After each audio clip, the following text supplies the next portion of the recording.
Hello everyone. Today Julia, Yusuf, Jaime Perez, and me will be talking about Norway's wind energy and whether it is worth investing or not. Next slide, please. The table of contents. I will first briefly introduce the topic, leading with the analysis, which we will be talking about the country's socioeconomic profile, the key macroeconomic indicators, their external sector, their business cycle positioning, their macroeconomic policies, the institutional framework, and lastly, the conclusion. The main objective of the study we're conducting is to give a clear outline in the macroeconomic environment of the energy sector in Norway, and if it would be a good business idea to invest in wind energy as a new resource of renewable energy in the country. When it comes to energy production, Norway is in a very delicate and unique position. Indeed, while being one of the 5 main exporters of oil in the world with a total share of 5% of global oil demand, 95% of its energy production came from renewable energies. The main source of energy in Norway is displayed by hydropower generators. Indeed, with 450,000 aeolians, wind generators provide a wide share of electricity production in the country. Next slide, please. Norway has a total area of 385,207 square kilometers. Norway has rich resources of oil, natural gas, hydroelectric power, forests, and minerals, and it is one of the largest exporters of seafood. Norway is the world's 13th largest oil producer, and the petroleum industry accounts for around a quarter of the country's GDP. Norway's 2020 population is estimated at 5,421,241 people at mid-year, according to UN data. In 2021, the largest age group in Norway were between 45 and 69 years old, reaching around 1.67 million people. And the youngest age group is up to 24 years of age, was the second largest and comprised about 1.58 people. Norway's education spending for 2017 was 16.01%, a 0.04% increase from 2016. And according to the OECD's latest report, Norway is one of the countries which spends the largest share of its GDP on education. Expenditure per student was $12,619 US at primary level. Next slide, please. Norway's GDP is projected to trend around 420,000 US billion in 2021 and $490 billion in 2022. GDP per capita in Norway is expected to reach $89,000 US by the end of 2020, according to Trade and Economics global macro models and analysis expectations. In the long term, the Norway GDP per capita is projected to trend around $9,500,000 US in 2021 and $914,000 US in 2022, according to their econometric models. Private consumption as percent of nominal GDP prior to 1978 is sourced from the International Monetary Fund. In the latest reports, Norway's GDP contracted 0.1% in September 2020. Norway's nominal GDP reached $96.8 US in December 2020, and public consumption accounted for 25.4% in December of 2020. Norway's labor productivity growth data is updated quarterly, and the data reached an all-time high of 6.0% in March of 2000, and a record low of -4.76%. In 2020, the unemployment rate in Norway was at approximately 3.31%. And in 2020, the employment rate for men stood at 69.7%, where it was at 64.5% for women. A person working in Norway typically earns around 612,000 Norwegian crowns per year. Regarding the external sector and the export and the imports of Norway, okay, the top exports of Norway are crude petroleum, which are $29.6 billion, petroleum gas, which consists $23 billion, non-filleted fresh fish, which consists $6.82 billion, refined petroleum, which consists $6.11 billion, and raw aluminium, which consists $2.93 billion. Exporting mostly to the United Kingdom, Germany, Netherlands, Sweden, and France.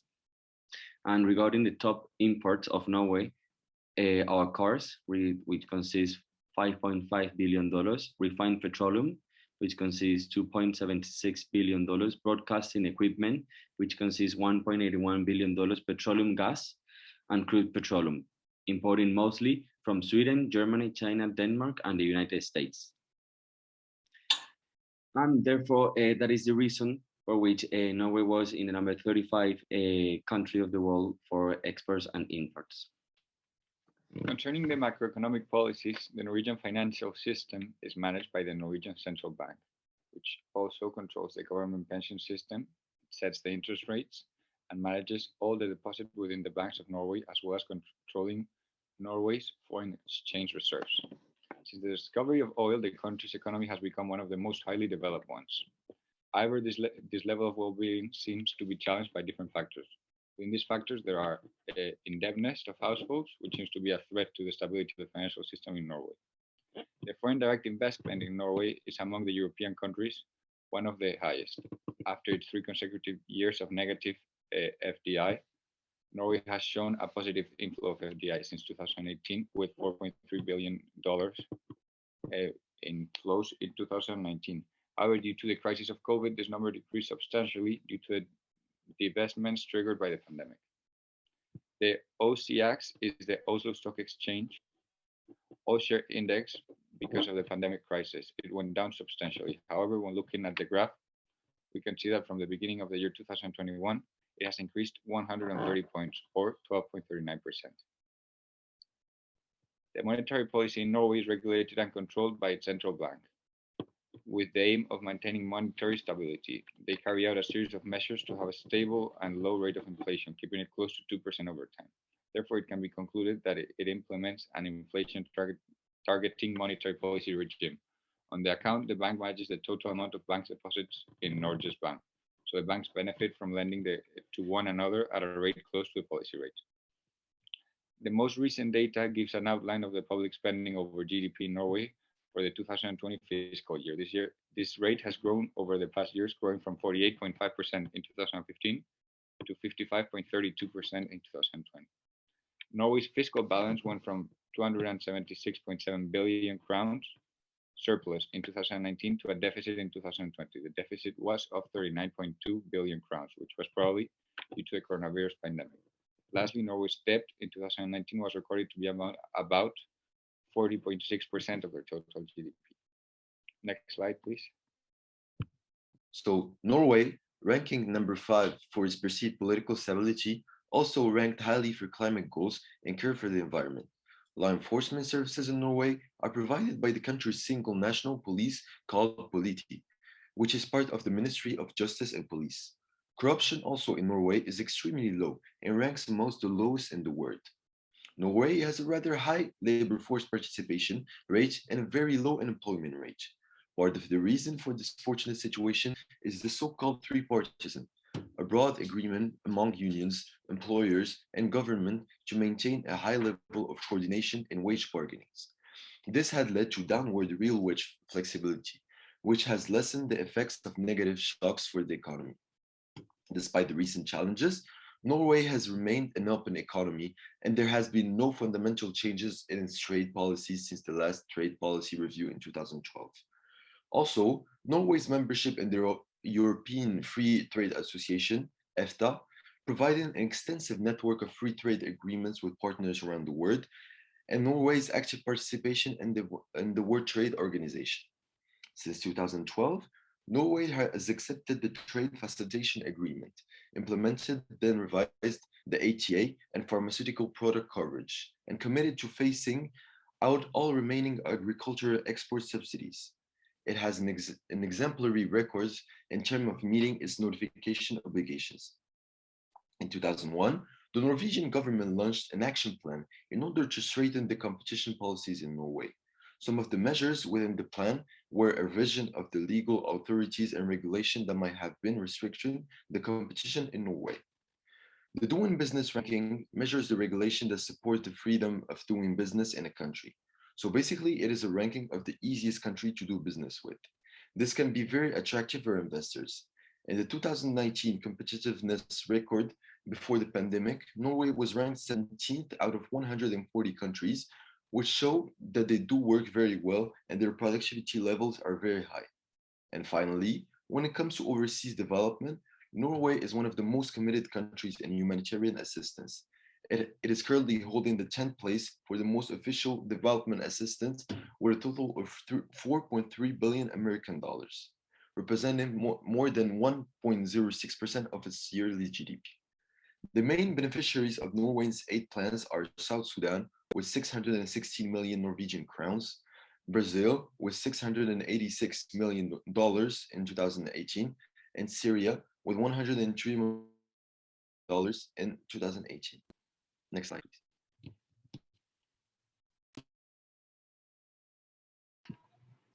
So throughout this report, we have analyzed Norway's economic, political, and social behavior. And according to the results of the analysis, we have concluded that investing in renewable wind energy in Norway will be an investment with great growth potential. Despite being one of the strongest oil producers, energy in this northern country is mainly produced by hydraulic turbines. So benefiting from the wind to make a new source of energy has a big potential. As the Doing Business ranking reports, Norway is one of the easiest countries to do business with, which will attract investors from all over the world. And furthermore, it will reduce the 3.31% rate of unemployment that there is currently in Norway, as we would be creating jobs throughout the country. Thank you.